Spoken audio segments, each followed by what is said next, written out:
Mathematics, Analysis and Approaches, HL, Paper 1, Timezone 1, November 2025, Question 2. The necessary concepts that we're going to be using in this question is splitting of the middle term and a few laws of logarithms, which is log a to base a is a 1, and then we have log ab to base c as equal to log a to base c plus log b to base c. And log a by b to base c is going to be log a to base c minus log b to base c. 6 marker, very simple question. Let's look at part A. X squared minus 8x plus 7. I can split the middle term by writing that. When I multiply minus 7x and minus x, I would get a plus 7x squared. And while adding, I get a minus 8. So that's good. I'm going to take a x common out here, x minus 7, minus common out here, x minus 7.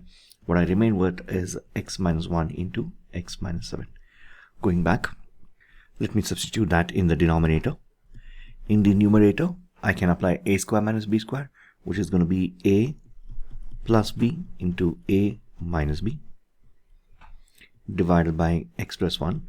So you can see that x plus 1 will get cancelled and x minus 1 also get cancelled. So what you remain with is x divided by x minus 7. A very simple question. Let's look at the second part. He wants us to solve this equation. So I can use the first part or I can directly solve it without the usage of the first part. I'm now going to transpose the term on the right hand side to the left hand side and log 2 to base 2 to the right. Further, I can apply log a minus log b law, which is this.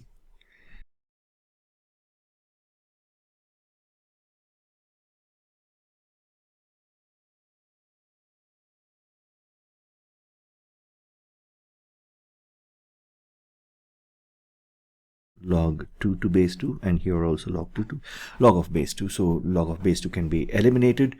So from part A, you can notice that the numerator is the same as what is given or what we have already proved. This and this is already there in the numerator, and this term and this term is in the denominator. So I can write the entire term as x divided by x minus 7, and that's simply equal to 2. All I got to do now is to solve this.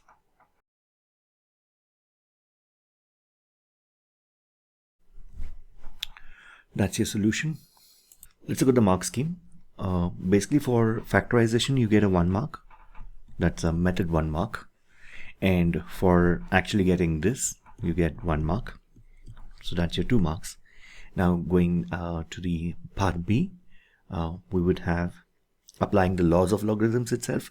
You would get a 1 mark, and then getting this equation, which is this, you would get a 1 mark. You would get 1 mark for using the subtraction law for the laws of logarithms, and ultimately getting the mark or getting the answer for x, you get 1 mark. So that's your 4 marks. That's it for the video. Thank you. Goodbye.